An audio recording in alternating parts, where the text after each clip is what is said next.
All hail a beard, it's your boy Big Beard B, and we back for another edition of Big Beard Business. If this is your first time here, I'm B, and on this channel we help you improve your confidence by way of compliments using the wonderful world of fragrance. If this is your second video or more, I ask that you hit the subscribe button because you come back to rock with your boy. Today I have a fragrance that is extremely popular out there, but I have never done a full review on this thing. I've included it in a few lists, and over the years I've had decants and samples, and I've had a bottle for a while now, but I've never given you a full review because I've recently found out from someone that I have not. So therefore I'm going to dive into this one and give you my thoughts and opinions on a masterful scent from Francis Kurkdjian, and this one is Baccarat Rouge 540.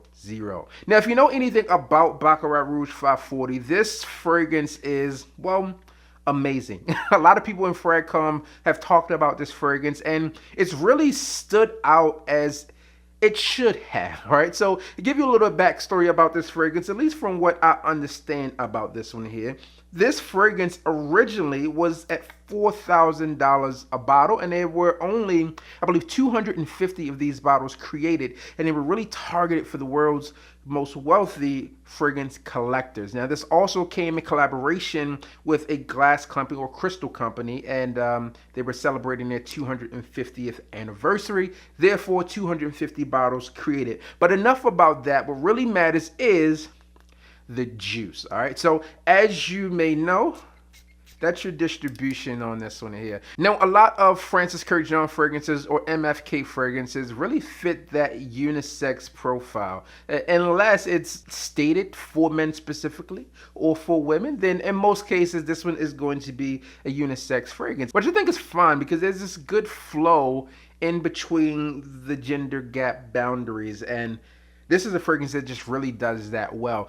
Oftentimes when you hear fragrances that are unisex, they either lean one way too much and not enough in the other. But I feel like this one is a great midpoint all in all. If you were to visit any site to look at the note breakdown for BR540, in most cases you're going to see that this one is not really broken down into notes, but more so broken down into accords. There's the amber, there's the floral, and there's this breeze feel to it, okay, and that kind of has the same life as what we talked about of this really going back and forth between those gender gaps. This one here is supposed to flow back and forth between those notes to really provide a fragrance that is high quality, which it is. Now, some of the notes that you can actually find for this fragrance is obviously that amber is one of those things that's supposed to stand out here. There's some saffron in this fragrance. There's also some ambergris, and then finally there is some jasmine. Now, this fragrance to me comes off as one that is airy, and it also has this cozy feel all at the same time. So there's that duality there, and then there's this sweetness to it that comes off as almost like cotton candy. When I spray this one on, the missus says you got that sexy cotton candy fragrance on, and that's kind of what you get. You get a fragrance that is lively, that is warm at the same time, it's cozy, it's inviting, it's sensual, and it brings those people who are around you in for a closer smell. Now, I've included this fragrance in lists over the years because it just works, okay? This is the fragrance that gets the job done. In addition to having that sexy, sensual feel to it, it also has this classy feel, which is something that I think is really needed within fragrance here, man. So listen, I have a special place in my heart, not only for this fragrance, but also for what Francis Kurkdjian brings to the fragrance game. For those of you who don't know, I have a fragrance of my own named Idola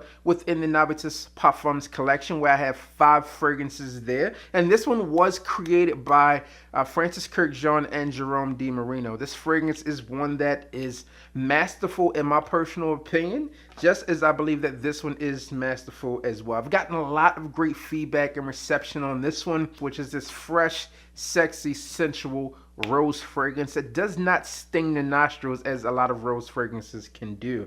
And with Baccarat Rouge 540, that's really in the same line. Not saying that they smell alike, because they don't, but it's really classy, classic scent that really will transcend with time, in my personal opinion, and that's what I believe happens with this one. Now, listening to Francis talk about making fragrances is really more than just a note breakdown for him. It comes into drawing this picture in his mind and really captivating it in a bottle here, and that's exactly what you get.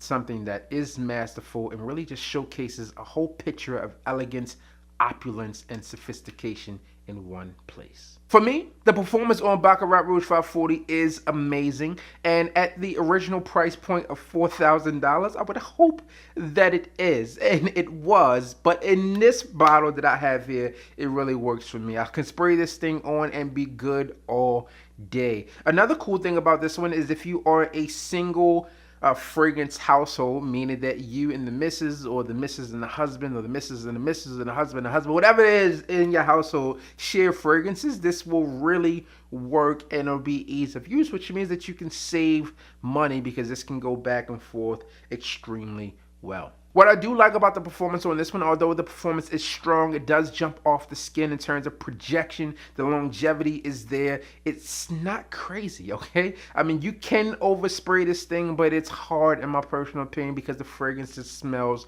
so good. And again, some of you may disagree, but that is just my humble feelings on this one, that I can just spray this one over and over and over again and really enjoy it. From a retail perspective, this fragrance can be found at $300 if you're hitting out to a big box retailer or any place that is a non-discounter that carries this one. That's generally the price that you're going to pay for this thing. There is a Baccarat Rouge 540 extrait, which is $400, and that is in the red bottle if you're looking for anything like that. Or if you want to try out what Francis Kurkdjian can do and you want to try out my fragrance, this one is available at the link down below and at Novitas Parfums, and we have a sale going on right now where it drops down from the original $195 to $156.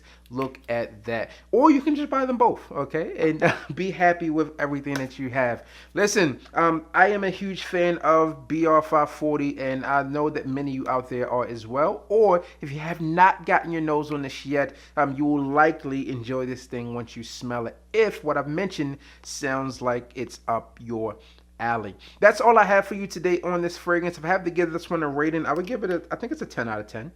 Just like I felt Grand Soir was a 10 out of 10, I think this one is a 10 out of 10 as well. Well done fragrance in my personal opinion. Let me know your thoughts and the feelings on this one. Do you agree, disagree, or are you somewhere in between? As always, I'm your boy, Big Beard Beat 'em. Hit the like, comment, and subscribe. Tell a friend to tell a friend that we are back again. And you already know what I need you to do. Just hit the goddamn bell.